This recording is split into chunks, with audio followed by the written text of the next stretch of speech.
Suara desing peluru memekakan telinga. Ledakan demi ledakan terdengar. Begitu juga dengan teriakan penuh rasa sakit manusia. Mulai dari para tentara sampai para warga desa. Aku hanya bisa duduk dan menangis di tempat persembunyianku. Kemudian masuk seorang tentara yang bawa senapan. Dia menemukanku yang sedang bersembunyi. Matanya melotot, lalu dia berteriak, "Ada bocah di sini!" Aku ingin lari, tapi sekujur tubuhku membeku. Apa ini akhir hidupku? Halo, namaku Ido. Dan ini adalah kisah tentang bagaimana aku mengubah hal yang sudah berlangsung turun-temurun di desaku. Sejak dulu, entah sudah berapa tahun, saat memasuki usia 10 tahun, semua anak laki-laki di desaku wajib bergabung dalam kesatuan tentara. Mereka akan dilatih sejak dini untuk mempersiapkan perang yang bisa pecah kapan saja. Perang yang dimaksud adalah perang melawan desa sebelah. Tidak ada yang tahu alasan pastinya, tapi kedua desa memang sudah bermusuhan sejak dulu. Konon, pada zaman dahulu kala, tetua adat masing-masing desa menyatakan permusuhan setelah ada laki-laki dari desa kami yang menghamili perempuan dari desa sebelah. Sejak itu, hubungan kedua desa memanas. Sering terjadi perkelahian antar warga yang tak jarang memakan nyawa. Perang pun bisa terjadi kapan saja. Saat aku lahir, orang tuaku tidak rela melepasku sebagai tentara. Akhirnya mereka melakukan keputusan nekat dengan menyembunyikan keberadaanku. Orang tuaku berbohong dengan mengatakan pada warga desa bahwa ibu mengalami keguguran. Aku tidak pernah sekalipun diperbolehkan keluar rumah. Karena aku masih terlalu kecil dan tidak paham, orang tuaku tidak memberitahu alasannya. Mereka cuma bilang, di luar terlalu berbahaya. Aku pun cuma menurut. Tapi semakin lama, aku semakin merasa kesepian. Aku iri dengan anak-anak lain yang bisa bebas bermain bersama di luar rumah.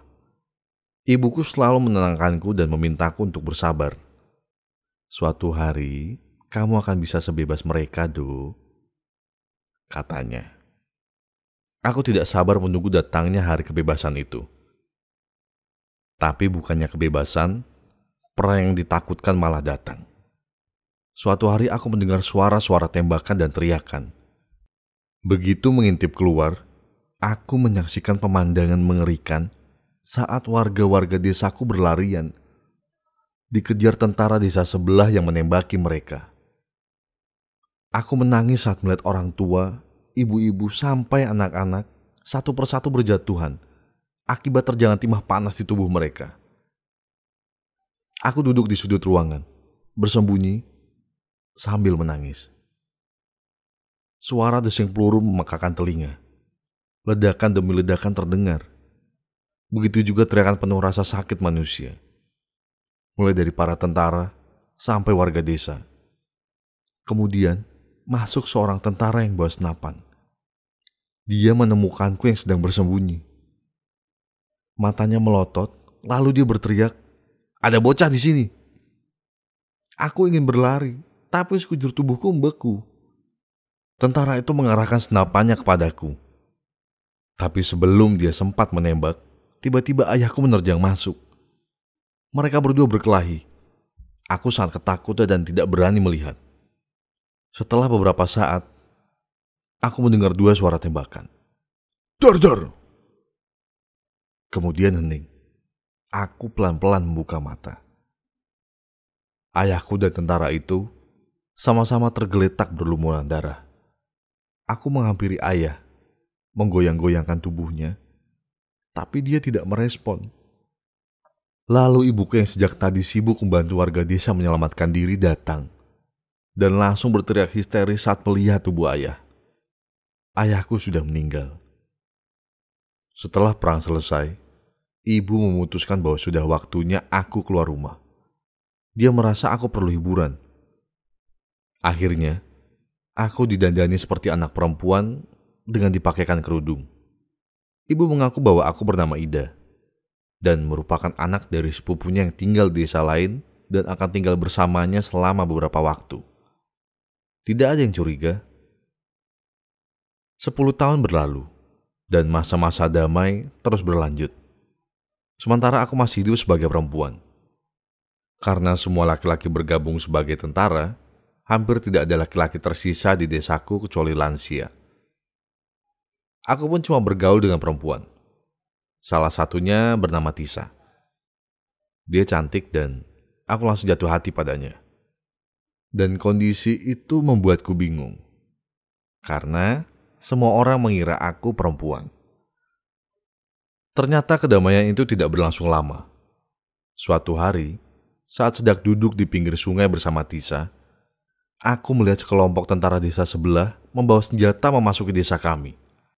Mereka mengejar kami, dan aku langsung membawa Tisa berlari kabur secepat mungkin ke arah desa.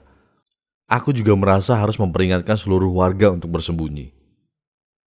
Alangkah kagetnya aku saat tiba di desa dan melihat hampir semua rumah sudah rata dengan tanah. Ternyata beberapa tentara dari desa sebelah sudah lebih dulu sampai di sana. Dan ibu langsung berlari menghampiriku, menangis, memelukku, kemudian berkata, mereka membunuh semua laki-laki desa kita. Dari anak-anak sampai lansia, tidak ada yang tersisa. Belum habis kekagetanku, mendadak ada seorang tentara yang berusaha menjamah Tisa. Dia berusaha membuka baju Tisa. Didorong amarah yang memuncak, aku langsung memukuli tentara itu. Kami berdua berkelahi. Aku menang dan membuat tentara itu pingsan. Tapi perkelahian itu membuat kerudungku terlepas. Tisa pun terkejut melihat itu. Ida, jadi kamu laki-laki? Katanya. Setelah semua tentara desa sebelah pergi, kabar mengenai identitasku yang ternyata laki-laki pun diketahui semua warga desa. Aku mengumpulkan warga dan mengakui semuanya. Ibuku juga meminta maaf. Sambil menangis, dia berkata bahwa dia tidak mau kehilangan anak satu-satunya. Walau ada beberapa warga yang marah, untungnya kebanyakan dari mereka memaklumi. Aku juga menyampaikan bahwa semua ini harus berhenti. Aku berjanji akan menghentikan perang agar tidak ada lagi anak-anak yang harus mati sia-sia. Hari itu juga, aku mendatangi kepala desa sebelah untuk mengajak gencatan senjata. Begitu aku sampai, puluhan orang langsung menodongku dengan senjata. Tapi aku tidak takut. Aku menyampaikan maksud kedatanganku, bahwa kami harus berhenti berperang, agar tidak ada lagi nyawa anak kecil tidak berdosa yang melayang. Aku bersedia memenuhi apa saja permintaan kepala desa selama perdamaian bisa tercapai. Walau awalnya ragu, akhirnya kepala desa setuju setelah aku mengingatkan bahwa sudah terlalu banyak warganya yang juga mati sia-sia. Dia setuju melupakan dendam masa lalu dan menghentikan peperangan. Selama desa kami mau menyetorkan 5% dari hasil panen kami kepada mereka. Aku setuju. Hari itu kesepakatan tercapai. Dan setelah entah berapa ratus tahun, akhirnya tercipta perdamaian antara dua desa. Aku kembali ke desaku dan dilulukan sebagai pahlawan karena berhasil menciptakan perdamaian. Tapi ada satu masalah lain. Kami harus membangun ulang desa kami. Tapi sekarang, laki-laki yang tersisa hanya aku. Bagaimana kami bisa membangun kembali? Bagaimana proses berkembang biak bisa dilakukan kalau tidak ada laki-laki? Kami sempat kebingungan, sampai ibuku mengajukan sebuah ide. Idenya adalah, aku harus menikahi semua perempuan muda di desa agar proses reproduksi bisa terjadi. Ya, tentu ini sebuah tanggung jawab yang berat. Tapi aku bersedia melakukannya demi masa depan desa. Dan sejujurnya, aku senang karena setiap malam bisa tidur ditemani perempuan yang berbeda. Termasuk Tisa, yang sudah lama aku cintai. 20 tahun kemudian, akhirnya desa kami sudah pulih sepenuhnya. Kondisi damai, dan anak laki-laki bisa berlarian dengan bebas tanpa harus direnggut masa kecilnya untuk menjadi tentara. Terima kasih sudah mendengarkan ceritaku. Apa kalian mau berada di posisiku? Tuliskan pendapat kalian di kolom komentar. Dan jangan lupa subscribe channel Tinta Imaji untuk mendapatkan cerita-cerita menarik lainnya.